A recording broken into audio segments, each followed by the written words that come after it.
नमस्कार.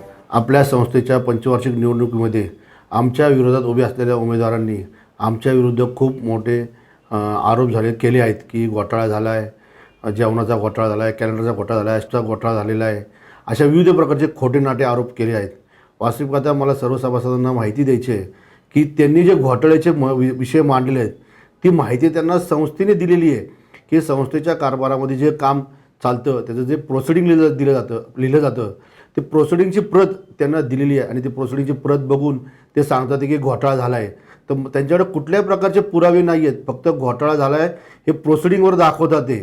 तर मला त्यांना सगळ्यांना एक सभासदांना माहिती द्यायची की आपल्या संस्थेच्या निव्वळ नफ्यातील रक्कम 20% रक्कम म्हणजे जवळजवळ 5 ते 5.5 कोटी रुपये पोलीस कल्याण निधीला मागितली होती आणि ती आपण दिली नाही. त्यावेळीच आपल्या पगारातनं रिकव्हरी बंद केली आणि पगारातनं रिकव्हरी बंद केल्यानंतर आपल्याला माननीय उच्च न्यायालयात दावा दाखल करावा लागला. तो दावा दाखल करताना आम्ही आमच्या नोकरीची किंवा आमच्या कुटुंबाचा कुठलाही विचार न करता हा सभासदांचे पैसे वाचवण्यासाठी आम्ही हा दावा दाखल केला आहे. आणि असा दावा दाखल केल्यानंतर अशा प्रकारचे चुकीचे कामं आम्ही संस्थेमध्ये करू शकणार नाही आहे. म्हणून जे दावा दाखल केला त्याच्यामुळं आपल्या संस्थेचे जवळजवळ 40 ते 45 कोटी रुपये आत्तापर्यंत वाचले आहेत आणि इथून पुढं पण 5 कोटी रुपये दर वर्षाला वाचणार आहे. आणि हे वाचल्यामुळं आपल्या सभासदांना डिव्हिडंडमधनं 4 ते 5 हजार रुपये प्रत्येकाचे कमी झाले असते. पण हे कोर्टात दावा दाखल केल्यामुळं आपल्या सगळ्यांचे दर वर्षाच्या डिव्हिडंडमधले 4 ते 5 हजार रुपये वाचलेले आहेत. त्यावेळेस पुणे शहरातली रिकव्हरी थांबल्यामुळं संस्था अतिशय बुडायच्या परिस्थितीत आली होती आणि अशा परिस्थितीमध्ये आम्ही संस्थेला त्या बुडत्या म्हणजे वाईट काळामध्ये ती संस्था उभारीला आणली आणि आहे त्या स्थितीमध्ये परत पुन्हा आणली होती. त्याचवेळी आम्हाला जागा खाली करण्याचे आदेश झाले आणि जागा खाली करण्याचे आदेश झाल्यानंतर आम्ही ती जागेसाठी पुन्हा हायकोर्टात दावा दाखल केला आणि स्थगिती आणली आणि त्याच जागेवर आम्ही कामकाज केलं. आणि त्या कामकाज असताना वरिष्ठ अधिकाऱ्यांमध्ये संचालक मंडळामध्ये चर्चा झाली की ती जागा माननीय पोलीस आयुक्त कार्यालयाची जागा ही रिक्त करून ही युनिट 1 गुन्हे शाखा इथे ऑफिस शिफ्ट करण्याची चर्चा झाली. त्यावेळेस ऑफिस शिफ्ट करताना जे खर्च झाला तो रिन्युवेशनचा खर्च झालेला आहे आणि तो 40 ते 45 लाख रुपये खर्च झाला. त्याच्यामध्ये आपल्याला 3,500 स्क्वेअर फूटची जागा ही वापरायला मिळाली. ती जागा एकदम खंडर होती, तिथं कुठल्या प्रकारच्या सुखसोयी नव्हत्या. अशा ऑफिसमध्ये आपण नव्याने सगळं शिफ्ट केल्यानंतर ते ऑफिस सुसज्जित करण्यासाठी आणि त्यांना चांगले दर्जाचं फर्निचर, कॉम्प्युटर, सगळ्या इक्विपमेंट या करण्यासाठी आपल्याला जो 40 ते 45 खर्च आला. त्याचबरोबर त्याचं फ्लोरिंग करण्यात आलं, नवीन फर्निचर करण्यात आलं, कारण जुनं फर्निचर हे मुवेबल नव्हतं. त्याच्यामुळं हा खर्च झाला. तर मला अजून ह्याच्या व्यतिरिक्त संस्थेने त्या 1500 कोटीची संस्था जी असती महाराष्ट्रामध्ये या पतसंस्था आहे त्या दरवर्षीच्या वार्षिक सभेला 4 ते 5 कोटी रुपये खर्च करतात आणि आपण ही वार्षिक सभा फक्त 1 लाखामध्ये करतो. म्हणजे वर्षाला आपण संस्थेचे 4 ते 5 कोटी रुपये वाचवत असतो.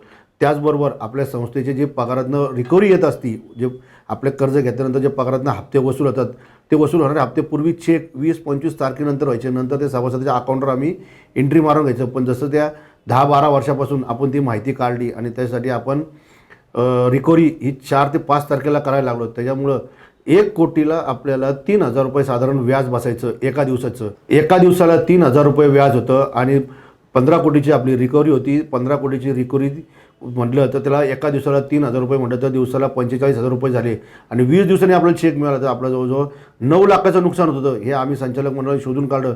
10 ते 12 वर्षापासून आपलं हे 9 लाखाचं नुकसान हे वाचलं असून वर्षाला साधारण आपलं 90 ते 1 कोटीपर्यंतचा नफा झालेला आहे. आणि असं संचालक मंडळ चांगलं काम करत असताना त्याचबरोबर कर्ज मर्यादा ही आपण 1 लाखावरून आज 17 लाखापर्यंत आणली आणि व्याजदर 12वरून आपण 8.80वर आणलेला आहे. याबरोबर आपण सभासदांचं शैक्षणिक अनुदान हे सुद्धा वाढवले. असे जर संचालक मंडळाने चांगले काम केले असताना आणि 103 वर्षामध्ये कुठल्याही सभासदांनी भ्रष्टाचाराचे एकही आरोप केले नाही. फक्त हे सभासद आमच्या विरुद्ध उभे राहिले आणि त्यांना निवडून यायचे म्हणून आमच्या विरुद्ध कुठल्याही प्रकारचे पुरावे नसताना खोटे नाटे आरोप करतात. ते संस्थेच्या घोटाळ्याची चौकशी करणार, शासकीय ऑडिटरकडे चौकशी करणार असं विरोधी उमेदवार बोलतात. तर त्यांना माहिती द्यायची की संस्थेचं इंटर्नल ऑडिट होतं आणि शासकीय ऑडिट दरवर्षी होत असतं. त्याचबरोबर बँकेने आपल्याला 400 कोटी रुपये कर्ज दिले, विदाऊट मॉर्गेज आपल्याला 400 कोटी रुपये कर्ज दिलं. त्यामुळं बँक आपल्या संस्थेच्या कारभाराकडे लक्ष ठेवती आणि दर 3 महिन्यांनी संस्था आपल्या संस्थेचं ऑडिट करते की बाबा आपल्या पैशाचा वापर योग्य होतोय की नाही. त्याच्यामुळं ह्या बँकेचा आपल्यावर अंकुश आहे. त्यामुळे संस्थेमध्ये कुठल्या प्रकारच्या भ्रष्टाचाराचे किंवा अनादायी खर्च होत नाही. तर मला सर्व सभासदांना एक माहिती द्यायची की यांनी केलेल्या आरोपाचे पुरावे आम्हाला आणून दाखवावे की यांच्याकडे काय पुरावे आहेत.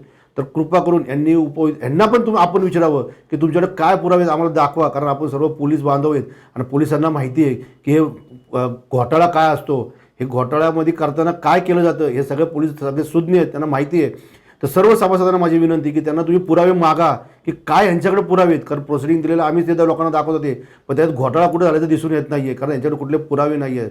तर मला सर्व सभासदांना माहिती द्यायची की यांनी केलेल्या आरोपाकडे त्यांना पुरावे मागावे आणि पुरावे नसेल तर यांना खरंच तुम्ही त्यांना त्यांची जागा दाखवून द्यावी आणि परिवर्तन पॅनलच्या सर्व उमेदवारांना कब्बशीच्या शिक्का मारून त्यांना भरघोस मताने निवडून द्यावे एवढी विनंती करतो.